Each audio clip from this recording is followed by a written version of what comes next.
And now I'd like to welcome you to today's webinar, Setting Up a Privacy Management Program. I'm going to hand things over to our featured presenter today. He has already presented once for us already.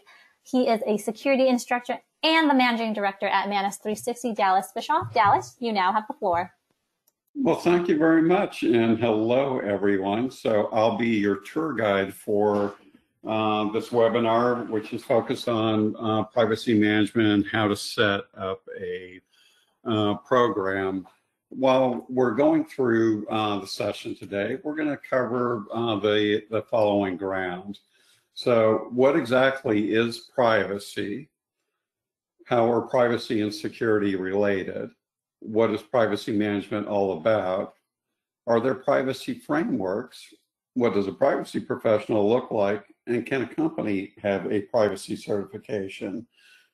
And then we'll take a brief moment, provide you some additional information on New Horizons, and then take any questions. And so we'll probably set roughly about 15 minutes aside from questions. And I'm looking forward in advance to anything that you guys might have as follow-up to the content that we're covering, or any other topics. So I've been doing both security and privacy for quite a while. We'll get into basically my background here in just a moment. But there's a number of different things that we'll go through. One of the things that we will end up talking about when we get down to can a company get a privacy certification is the ISO certification that's recently available that a number of organizations are looking at. And one of the very first companies to actually do that in the United States has been Microsoft. And I'll explain the background on that and why they took that approach to doing things. So first of all, a little bit about me. So I think the easy way to explain this is I'm highly credentialed. I've been doing privacy-related management stuff for over 10 years. I've been doing information security stuff for over 40. And one of the things that most people tell you about my ability to actually either teach or do consulting work and stuff is that I really focus on trying to keep things simple. When I'm teaching, I joke frequently with classes that any first-year professional can make this topic seem complicated, and that doesn't really help anybody along the way. So in the world of ISO, I'm certified as an instructor and a lead auditor for 9001, which is quality management, 20000, which is service management, 22301, which is business continuity management, 27001, which is information security standard. All of those standards, though, have the ability to interact with privacy data. And so there's a lot of things I do in privacy management where I reach over into other worlds and basically help clients understand how to do stuff. The three things that I do largely is if I'm not teaching, I'm not largely doing implementation work. I'm doing probably less direct audit work, although now it'd be 2 weeks ago, I was actually up in New Hampshire actually doing an ISO 22301 audit.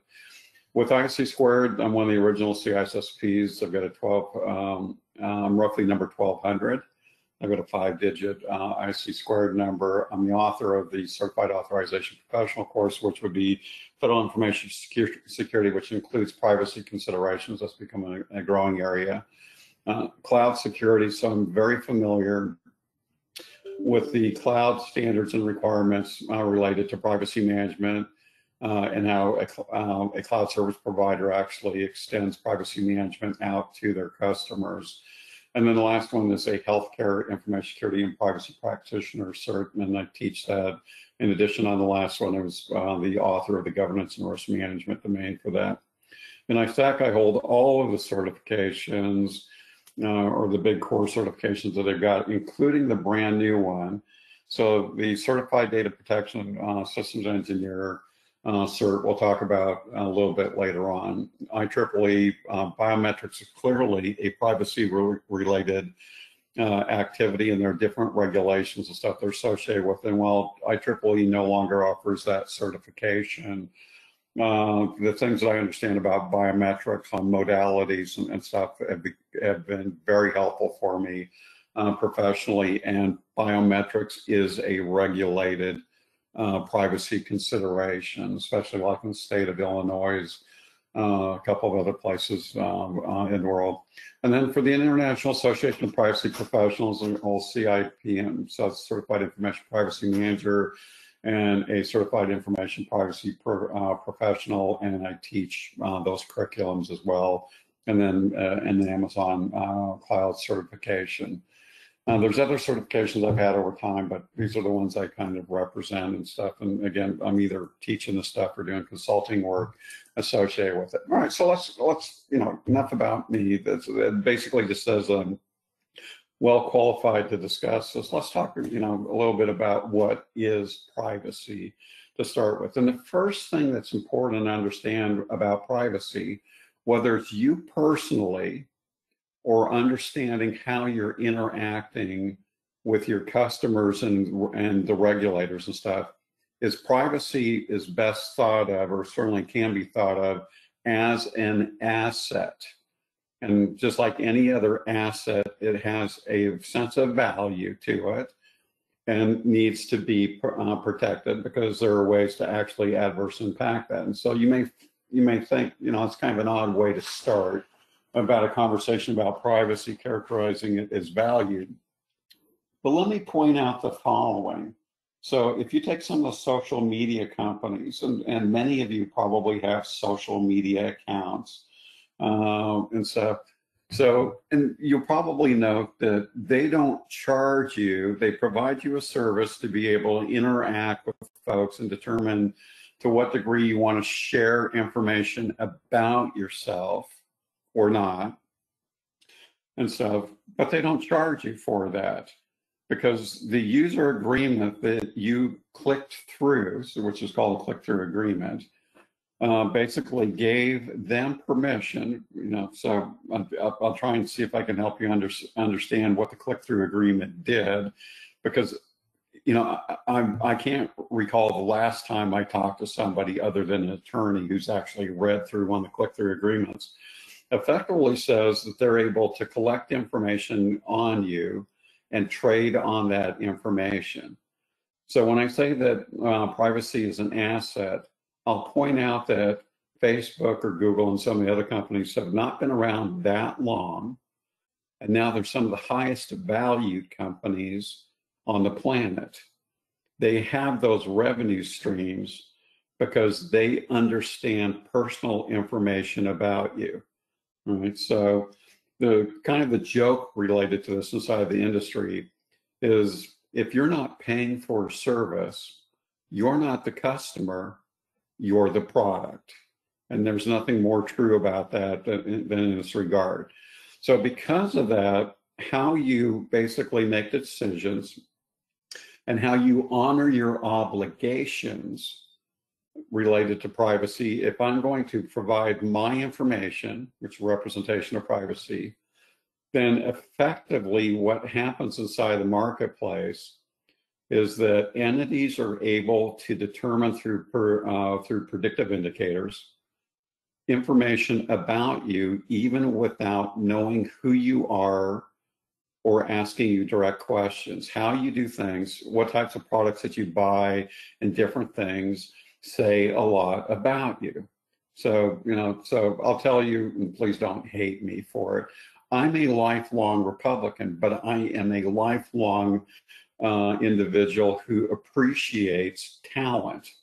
And if we go back to the second term for Obama, because we've got a national election going on right now, I'll tell you that a number of folks would have predicted that because of economic conditions and a couple of other things, there were a number of historical indicators that basically postured that Obama should not have actually gotten elected.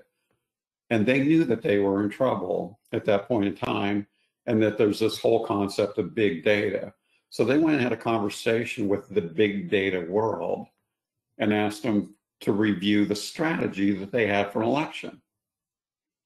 In the process of going through that, the guys from the big data world, listen thoughtfully and stuff. And at the end of it, the campaign staff was asking him, so what do you think? And so after being quiet and listening diligently and stuff, the big data guys said, you guys are out of your mind.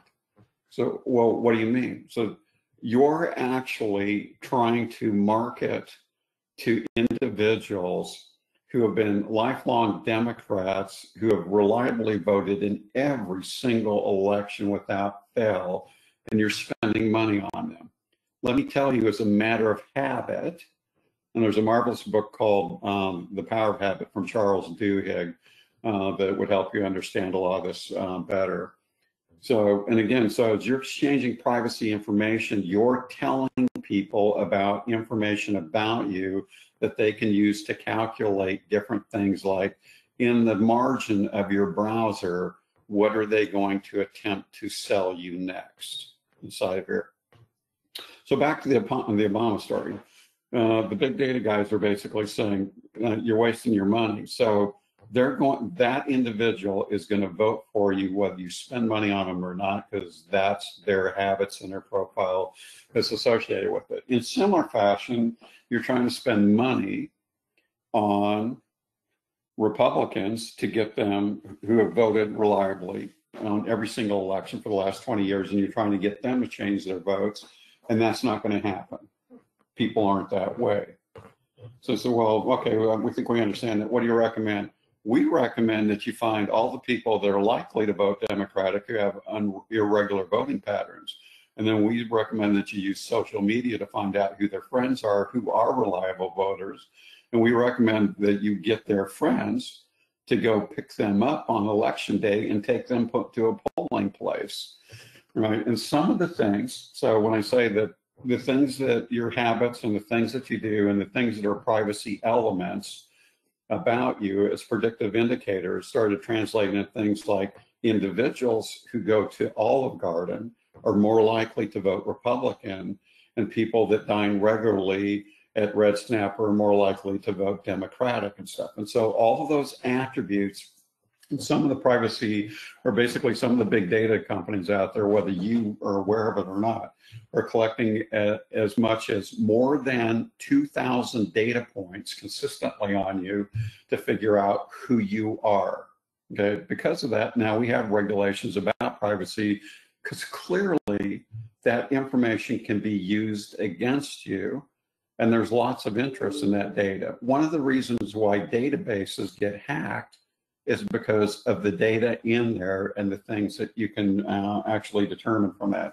Everything from credit card information, but also a lot of predictive indicator and stuff. So the last thing I'm gonna say about privacy then, that a lot of people are surprised about in getting an introduction in privacy management, is that the first real case related to privacy management happens around the 1900s. It's referred to as the Brandeis case. The first litigated big concept of privacy management and violation of privacy happened, of all things, because I'm going to come back and characterize this against modern events, was newspapers publishing newfangled thing called photography, posting pictures of people being in localities with other people without their permission.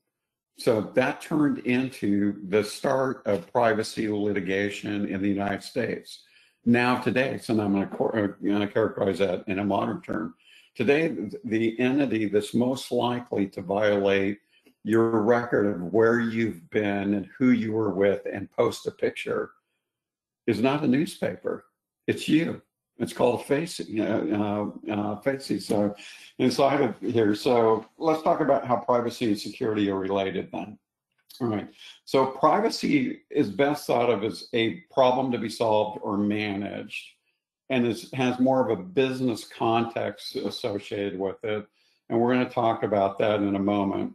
Where information security tends to be more of a technical skill set to actually achieve security objectives. The three security objectives that we have in the world of information security is confidentiality, And I'm going to characterize this against how things can be compromised. So security compromises for confidentiality. A compromise of confidentiality is achieved or evaluated, which is two simple words: unauthorized disclosure.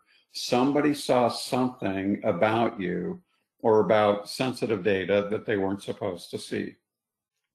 And then security has integrity, so compromise would be unauthorized modification. And I'll pause for a second and say it doesn't matter whether it was accidental or malicious. We want the data to be the data. But then in addition to that, destruction of data, because destruction of data basically changes the data also, or sometimes people think that destruction of data is an availability problem. It's not. And a quick example, if you had a database and it had 3 records in it that says that I'm a bad person, which is possible, and I used my bad person skills and broke into your database and deleted the records, now the question is, will the system tell you accurate information about me? No, because those records don't exist. But you'd have to agree that the system was always available. As a matter of fact, one of the funny things about this is that because the system was available, it also made it exposed to basically being hacked. All right. So those are 3 security objectives. The only one that privacy is really focused on is the confidentiality objective. And so the confidentiality orients controls and stuff that exist in the security world are frequently leveraged to not only provide security, but to address our privacy requirements. And now in the emerging world, so we're going to talk about this in a little bit more detail on a subsequent slide, is now we're starting to discover that security professionals, people with deep backgrounds in information security, do not know how to manage privacy, because security tends to be more about the data that's got to be secured and is less regulated.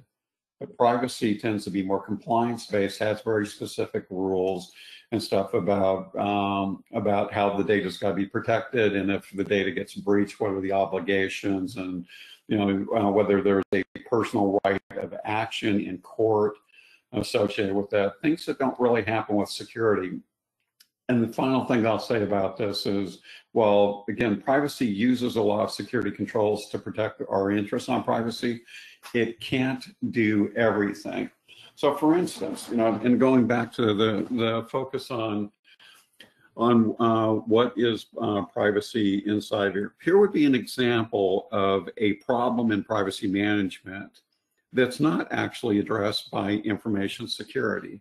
So of late, there's been a move in legislation to require what's called a right of erasure or right to be forgotten. And people think, that's kind of a novel thing, but I'm not really sure that I understand why did that even pop up at all. And because again, now if we go back to the fact that your privacy or the data about you is really a reflection of a personal asset, legislation now has moved to the point where the individuals, if I'm going to provide my privacy data to you, you have an obligation to protect it, and that is a matter of law. But that's also turned out to be very unreliable. So when companies get hacked and data gets exposed, and like 2 years ago, there was an analysis that said from the total number of hacks that happened in the United States during the course of the year, everybody's data got compromised at least 3 times during the course of the year. So on right to be forgotten is a representation in law that if my privacy or the data about me that constitutes privacy data is my personal asset, then I should have more control over it. So the whole concept of right to be forgotten is I can do business with you and give you my privacy data to do that. So name, address, other things, so that you can ship the product to me, because that's sort of the nature of the commercial transaction and stuff. But now an individual has the right to go back to a company, depending upon which jurisdiction they're in, and invoke a right to be forgotten or right of erasure, and ask the vendor, okay, now that I've received the package, I want you to delete all data that you have on me, all of my privacy data. And companies, depending again on jurisdiction, are obligated to do that. What's the benefit associated with that? Well, the thought pattern is, if you no longer have my data, then if you're compromised, I don't have to worry about my data being compromised because you didn't protect my data, even though you had an obligation to do that. So that's created some interesting scenarios, including the following, which has been very problematic for a number of businesses in terms of privacy management. So you contact me, you want to establish a commercial relationship, you want something that I sell. I establish your identity. I basically transact that business with you. I ship it to you. You contact me later and say, I'd like to invoke a right of erasure. I notify you, okay, I've deleted your data. 2 weeks later, or whatever time frame, you may turn around and then contact me again and say, I want to do business with you again. And now we're going to do it all over again. And so for a lot of companies, that's turned into an interesting issue about how do you actually manage those types of scenarios and stuff inside of here. So let's move then into what privacy management is all about. Privacy management is really an obligation for companies and customers both, right? So the important thing to understand in privacy management is that companies have obligations, but the customers also do as well. So there's a little bit of business side of it, and then there's a little bit of customer management side about how we go about addressing this. So we need to make sure that we manage our legal obligations because, again, I'm entrusting you with my asset, and I'm agreeing that in exchange for providing you with my data, that I'm going to get certain goods and services out of it, whether that's for free with Facebook, or whether that's a scenario where I'm commercially buying a product off of a credit card transaction. But then aside from the legal obligations, then you have to manage the customers, because one of the things, and even with Facebook, for instance, is trying to get the customers to understand how to manage their own data and what they're able to do. So, clearly Facebook doesn't spend a lot of time explaining to you all the ways that you can manage your identity or your privacy inside of their application.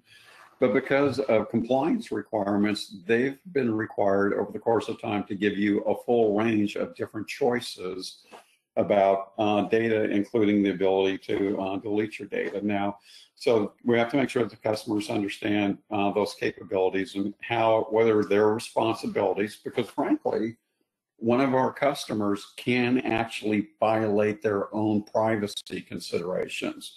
They can be careless and stuff, whether that's through social engineering or however we're going about that. So in privacy management, again, we're trying to make sure that we're balancing the compliance management, the legal obligations, in addition to the customer-centric issues about how do we conduct business. So, because I want to be able to sell you things, and you want to be able to buy things, but we need to understand basically the rules and stuff about how that goes. And that's turned out to be a very pervasive issue that's gone increasingly more complicated. As a quick example, for instance, on a project I'm working on in the background for a big healthcare organization right now, one of the requirements that they've got with one of their new regulatory considerations is that they're required now to notify their customers in writing in the agreement that they establish with the customers.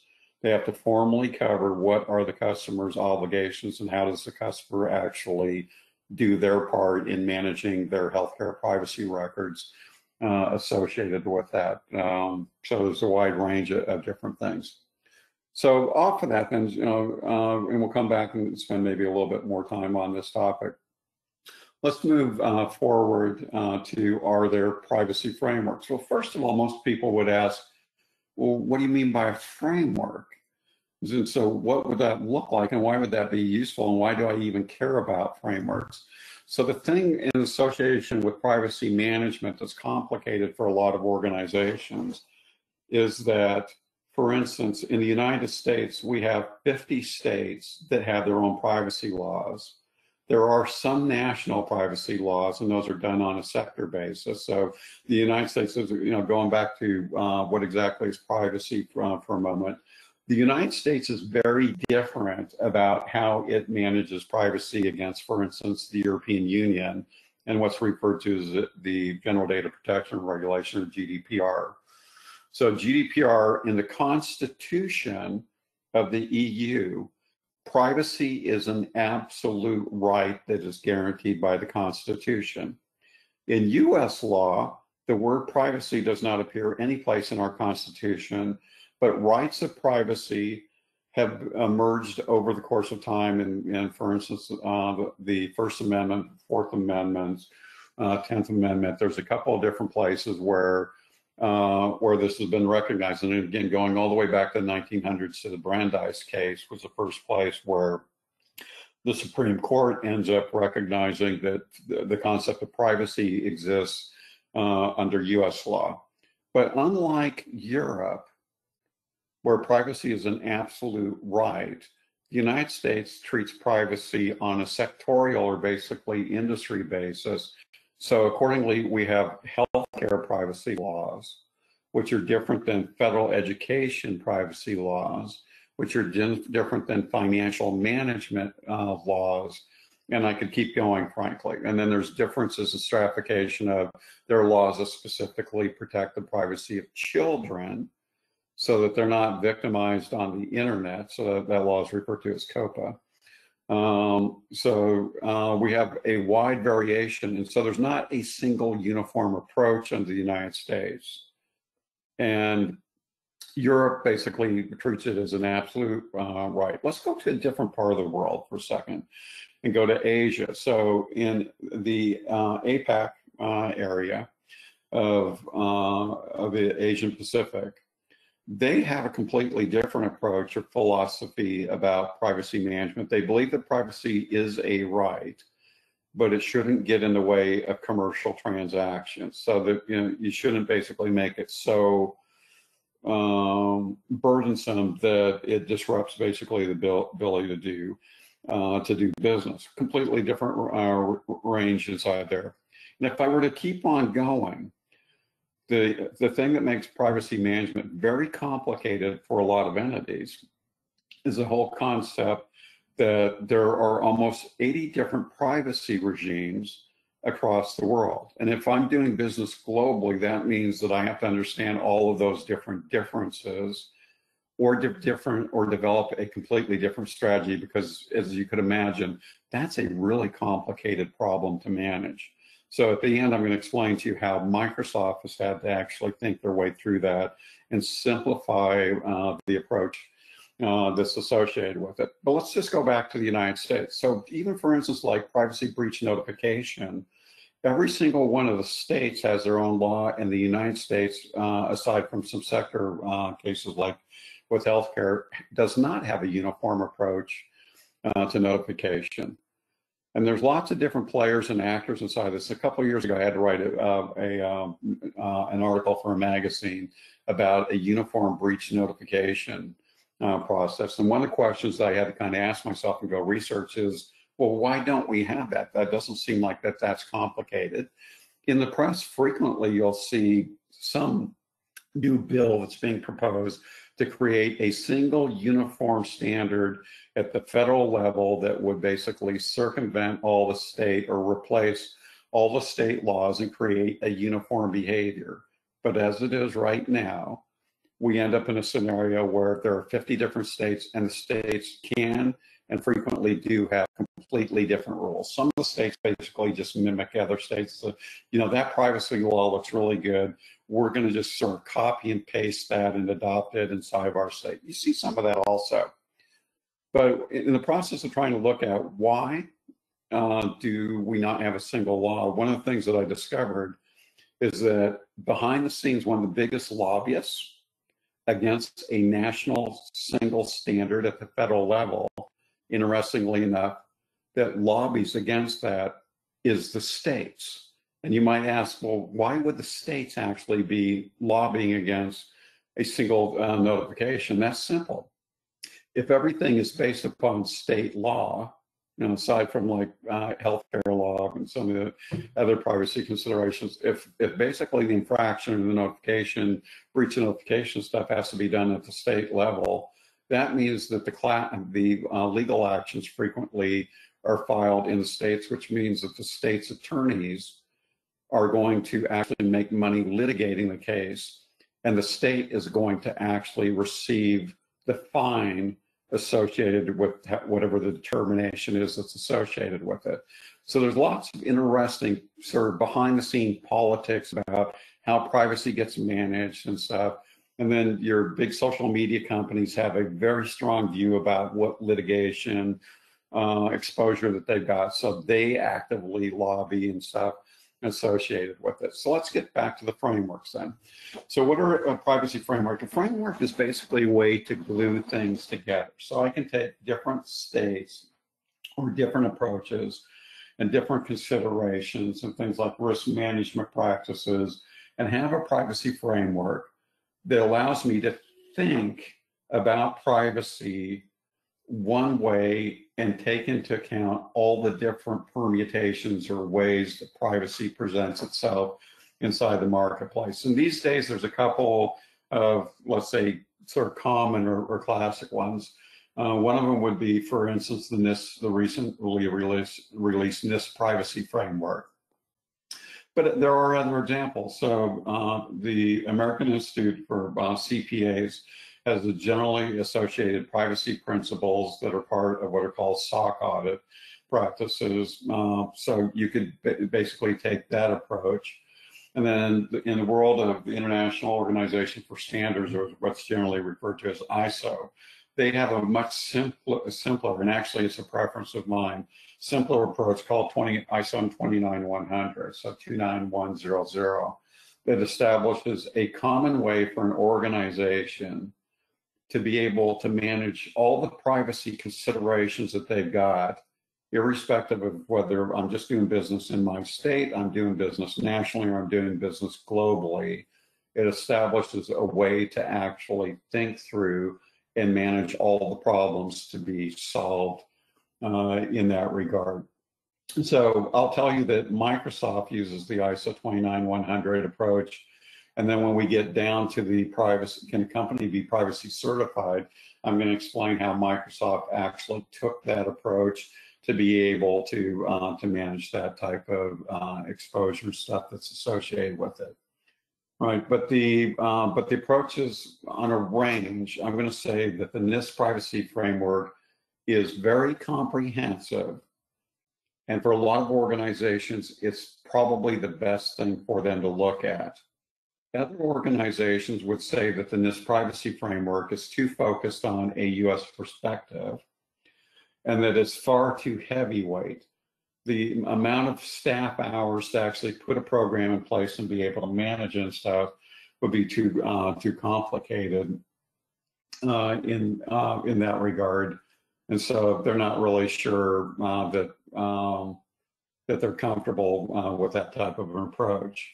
The AICPA general accepted privacy principles are viewed favorably by a lot of organizations, and I'll just say that that's neutral. It's been around for a while, it's been sort of time tested and stuff. But the one that a lot of organizations particularly like is the 29100 approach. So because it's not overly prescriptive and it's lightweight, it's easy to get in place and then build on top of. And as the world changes, so again, now that we've got 80 privacy regimes, I'm going to tell you easily over the course of time that those 80 regimes are changing constantly and new regimes are going to be added. So 29100 having a lighter weight framework allows you to take anything that you need to add in and be able to get it incorporated without having to completely reconsider your framework. And it doesn't matter really what laws are going to be adjusted out there and stuff as we go through stuff. But if you were going to actually put a framework in place, then we'd have to look at an entirely different issue here. So we'd have to look at what types of professionals would we need for this? And one of the early questions that a lot of people are very interested in is, do I have to be an attorney? Because you've got all these compliance requirements, and and law and stuff associated with it? And the answer for that is no, but sometimes yes, right? And it depends upon really what the organization needs. Sometimes organizations need to have privacy attorneys. So these are attorneys that are basically specifically trained to understand privacy management and data protection and stuff. And that's a specific discipline in the field of law. And there's case law and everything else that's associated with it. But usually that's, more at the contractual level. How do I actually create a contract that addresses privacy, to review a program and make sure that that the organization's not creating a lot of litigation exposure for them. In bigger organizations, let's say multinational stuff, the head of privacy almost always is an attorney who, again, has a specialized background and understands how to look at basically the downsides associated with it. So there is a whole field of law, and there are attorneys that practice privacy management. But that doesn't mean that everybody has to be an attorney. And in addition to that, let me say that not all attorneys can actually properly practice privacy. So for instance, under the EU's General Data Protection Regulations, in certain cases, the organization is legally required to have what's called a data protection officer. The data protection officer is required to understand the general regulatory mandates of GDPR, or the General Data Protection Regulation. And that sort of lends to, well, then the DPO's got to be an attorney.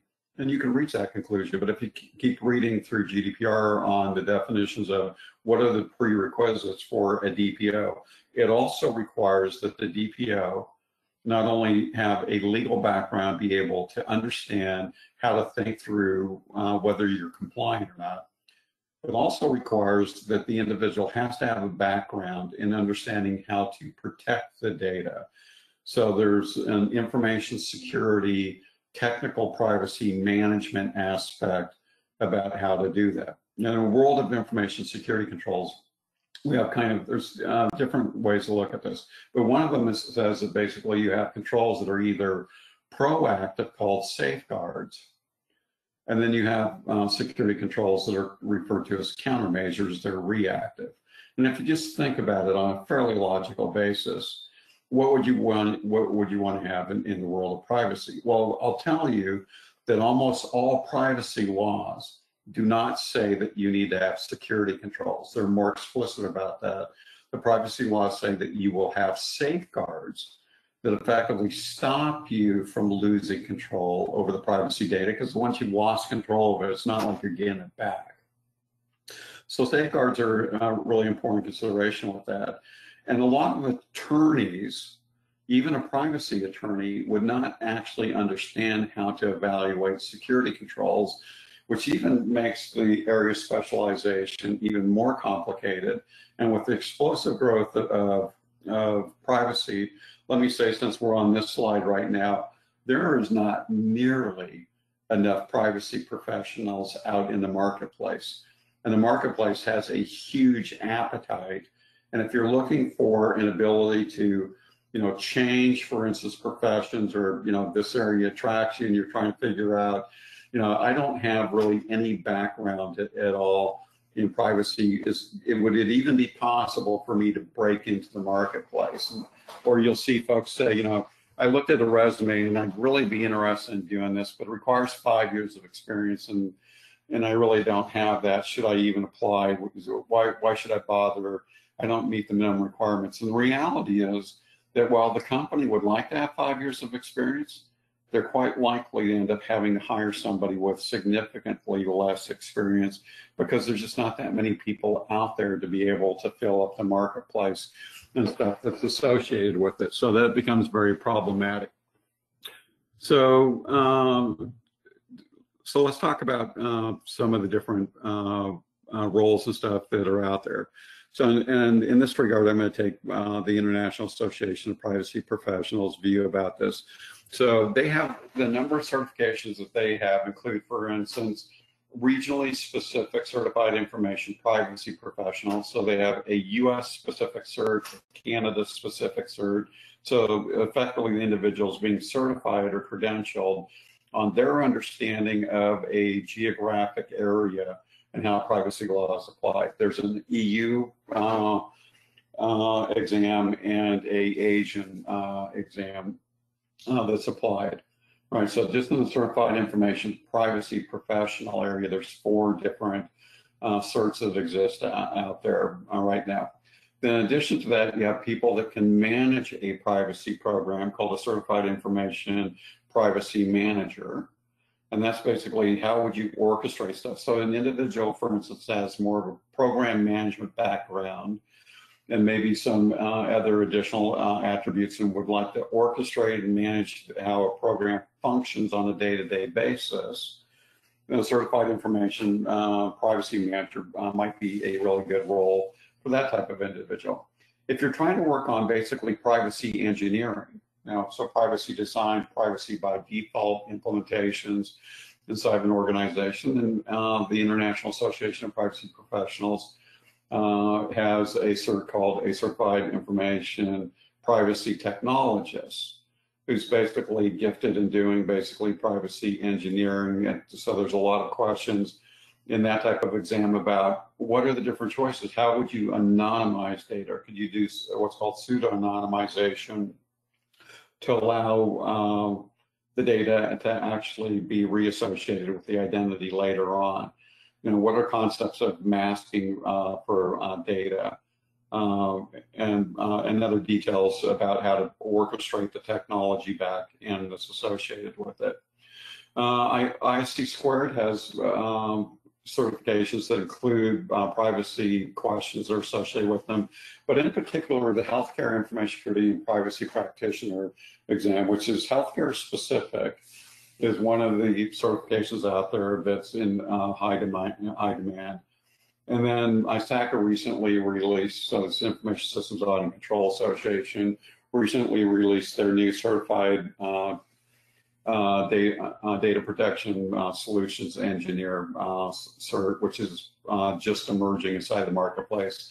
And will probably have some traction in the future, probably most closely aligns to the International Association of Privacy Professionals certification for privacy technologists inside of there. So it's a very active market.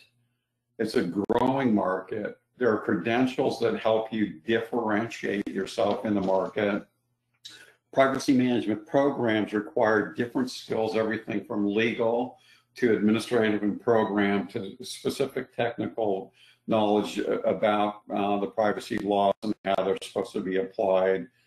So not on a compliance basis, but mainly how would you implement it? And then we get into sort of the technology side, and then we have sector-specific things, well, like the IC Squared exam. So again, big demand. I get asked this question frequently about, from people that are just trying to get into the security and privacy world, and they'll ask me, what do you think a roadmap looks like, or where could I basically, if I was ambitious and aggressive about my career and stuff, where could I actually make the most progress at? And actually, privacy's got lots of upside in that regard. All right, and so then let's then talk about the scenario with the company.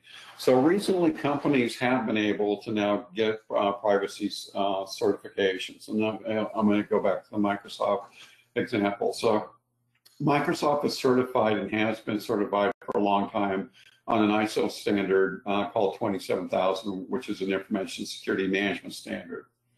ISO, understanding the demand in the marketplace, and without going through the protracted process of trying to design a new management system from scratch, created the capability to take a information security management system, which again is ISO 27001, and glue on a privacy information management system on top of it. So to actually get that certification, you'd have to actually first have an ISO 27000 certified implementation. And then you'd have to go through and take ISO 27701 So it's 27701 is the privacy information management standard, and add that in. And there's some other similar examples like that. There's an ISO standard called 29151 or 29151, which also provides privacy controls that can be added to an ISO 27000 standard, but companies don't actually get certified to that. That's just basically an implementation reference and is more aligned to the privacy framework and stuff that's associated with it. So as I said, Microsoft is now certified to that standard, and effectively the strategy that they took. So let's go back to what's a privacy framework and what are the implications of that. Microsoft clearly does business globally, which means that they have to deal with all the privacy regimes that are out there. And instead of trying to account for each one of them independently, they reached the conclusion that it's less risky, so we're less likely to make a mistake handling privacy data. And it also takes less time and energy to not basically manage everything off on a regime by regime basis. Because frankly, it's not always clear which privacy law actually applies to an individual. I'll make a really quick distinction with this. I can be a US, well, I am a US citizen. I can be employed by a US company based at the US subsidiary located, or the European subsidiary based in, let's say, the Netherlands, for instance. That puts me inside of the European Union. The way the GDPR reads is if I am a resident, so not a citizen, so I'm still a US citizen, and I'm not a Dutch citizen. If I start to reside in the Netherlands working for my US parent company, I am a resident of the EU, and transactions, privacy transactions that apply to residents of the EU also apply to me. So frequently it's very difficult to understand, all right, who are you, what laws apply to you and stuff. That it just gets way too complicated, and there are risks of making mistakes in how you're actually handling a record. So Microsoft basically said, screw it, this doesn't make any sense at all. Let's put in an ISO 29100 framework, and then because we're already ISO 27001 certified, let's put in a 27701 privacy information management system, and let's apply it to everybody. And in the process, let's make sure that whatever our implementation of 27701 meets all the requirements of GDPR. And then let's watch for any special, so that's going to become the high bar. And then let's look for any special things like the new California Consumer Privacy Act and see if there's any differences, and add that to the high bar and just secure everything the same way. So we don't have to treat the staff how to handle privacy data and hope that they make the right decisions.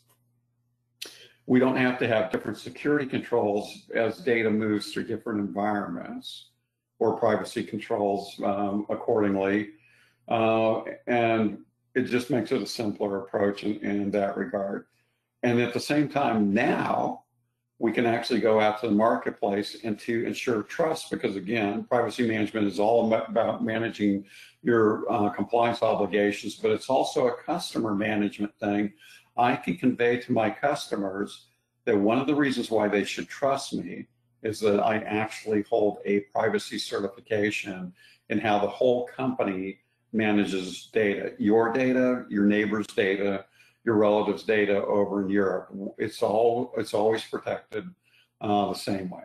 All right. With that, let's go ahead and we'll do a real quick review of some of the opportunities that New Horizons can offer you in that regard, and then we'll take some questions and answers and stuff. All right. Thank you so much, Dallas. Please take a moment to type in some of your questions that you may have for Dallas. And we'll get to them in just a few minutes here. If you are interested in the material that Dallas just presented in this webinar, or if you just really have questions regarding, privacy courses and cybersecurity courses and what we have to offer, please contact your local center for more information. You could log on to newhorizons.com and do a quick zip code search for the center that's nearest you. just so you know, New Horizons has been delivering online courses and classes since 2001, and our facilitators and our instructors are trained to engage our learners and just really encourage class participation throughout the process. So if you have questions, please reach out to your center. As I also mentioned, we are still going strong with Cybersecurity Awareness Month throughout the month of October. Our schedule is up to date on newhorizons.com. So if you are interested in any other webinar sessions we have, please feel free to register and take a look there. And, you know, just another quick reminder that the session is being recorded. So if you wanted to just review anything, pass it along to anyone who wasn't able to join or to share with your colleagues, that will be sent out later to you today. All right. So if you have any questions, please feel free to type those in, Dallas. I'm just seeing if we have any that are coming in before we close out the session here. Give people a couple minutes here to just type in.